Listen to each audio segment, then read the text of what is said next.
what motivated you to approach this book and write about Israel again, but approaching it from this new angle of like Israel's integral role in the military industrial complex and the surveillance technology that it's kind of become quietly infamous for exporting? I've been visiting Israel and Palestine for close to 20 years. I've been going every 3 or 4 years. I would reporting from the West Bank or Gaza and Israel. And between 2016 and 2020, I was living in East Jerusalem for a number of years. And I think when I was there, although I'd been hearing about Pegasus, the infamous spyware that some viewers will know that you can basically hack people's phones, I was sort of starting to realize that having done a lot of reporting on other conflicts, Afghanistan, South Sudan, Honduras, those conflicts, as horrible as they are very geographically placed. They're in those countries, within those borders. But the occupation in Palestine actually is exported. It's now the weapons and the tools and technologies that Israel's using to maintain that occupation, 56 years and counting, since 1967, is a brutal occupation that requires huge numbers of intelligence gathering, spyware, smart walls.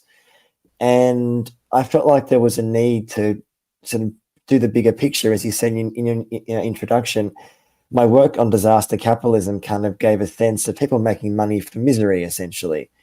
And the occupation of Palestine, which is now the longest occupation in modern times, is a massive money earner for Israel. And as someone who is Jewish, although secular and anti-Zionist, I thought it was important to not just look at it politically, but also question where the Jewish state, in my view, has gone so fundamentally wrong. Well, I mean, that's an important thing to flesh out here because so much of the portrayal of being anti-Zionist is, in at least here in the United States, it means that you're anti-Semitic or that you're anti-Jewish in some way. And I think we're becoming clearer-eyed in differentiating that because as you write about, we'll get into the book in a sec, but I'm just curious, do you think it's reductive to call Israel a proxy for US and Western imperialism in many ways? I mean, they've become their own entity in and of themselves, but I feel like that's a useful way for some people to understand the dynamic at the outset, at least. I think Israel is a client state of the US, but it's also more than that.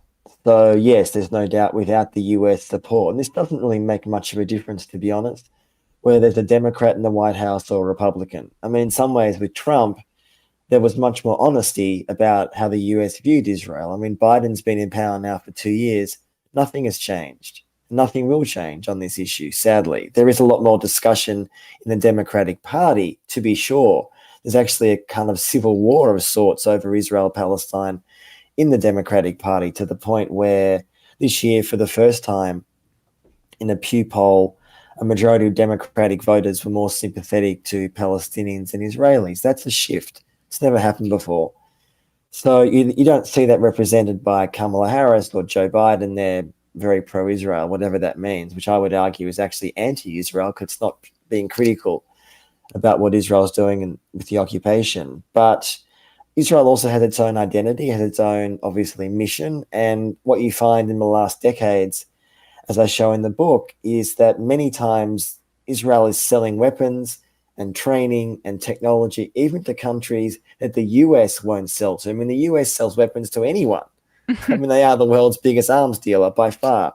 But Israel will basically, I think, take that to the next level. And while still claiming to be, a moral army, a moral country, a light unto the nations, an inspiration for not just Jews, but people around the world. And I think their actions, as I expose in the book, really make a mockery of that, frankly. I mean, Israel, I didn't even realize at this point, 10th biggest arms dealer in the world, despite its really like relatively small population. So I mean, I think that would come as a surprise for some people, but uh, and also given the fact that Israel insists that U.S. aid for its militarism is essential to maintaining the country's existence. But how did we get to this point where Israel has become such a dominant actor on the global stage in terms of arms sales and also surveillance technology? I mean, the short answer is them with the occupation, the occupation, the occupation. Just like the US was testing weapons in Iraq and Afghanistan since 9/11, such as the West is now testing weapons in Ukraine with the Russian invasion of their country. So, on one level, it's not hugely unusual for war zones to be testing zones for new sophisticated technology and spyware and surveillance tech. But the difference with Palestine is that Israel has in its backyard, essentially for half a century, an occupied population. So, to control that population, to manage them, to dominate them, you have to develop huge numbers of so-called counterinsurgency techniques, both human intelligence and obviously in the modern age, digital intelligence. And what I show in the book is that so many countries in the last 50 years, although it's accelerated since 9/11, have gone to Israel because they want those tools and technologies, but also those so-called tools of counterinsurgency. So we look at the dirty wars in Latin and South America in the 70s and 80s, where some regimes like Guatemala are committing actual genocide against their indigenous population. Israel's assisting, training, arming, helping out. Why? Because the Guatemalans at the time wanted those experiences. They saw what Israel was doing in Palestine, and they wanted to do the same thing in their own country. That's one example amongst so many. So what I guess has happened here over decades is that what Israel has done, it's testing huge number of weapons in Palestine itself. What I mean by that is drones, surveillance, in the modern age, facial recognition, biometric tools, all these sophisticated tools and technologies to control Palestinians. And then they sell them as battle tested. They actually say that, both as a government and Israeli companies, to huge numbers of countries around the world. And as I show in the book, we know of at least 130 countries, so the majority of nations in the world, in the last half century that have bought some form of Israeli surveillance. That's democracies and dictatorships. And often those nations, as an example, Saudi Arabia, a close Israeli ally, not an official friend, but certainly a close ally now, is desperate for Israeli spyware and defense tech. UAE, Bangladesh, I mean, literally can list pretty much every repressive regime in the world. And of course, those countries use other countries' defense technology as well. It's not solely Israeli often.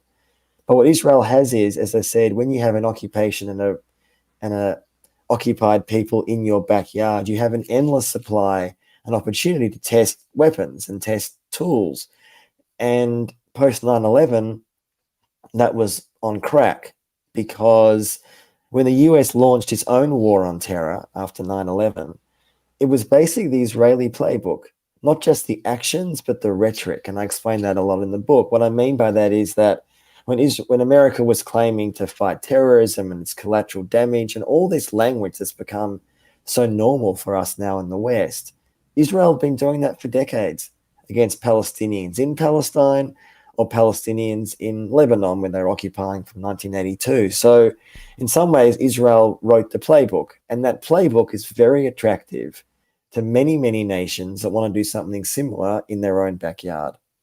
Well, I mean, not to put it too cynically, but it's like Israeli militants is vertically integrated, or that their technology is, because they're able to test these things in real time, which is kind of Absolutely. as disturbing as it gets. You spoke about Guatemala there, but some of the other revelations in your book are really important to flesh out historically just how Israel was working with these dictatorships or with death squads in Latin America in the 70s, selling weapons to Pinochet in Chile, and others.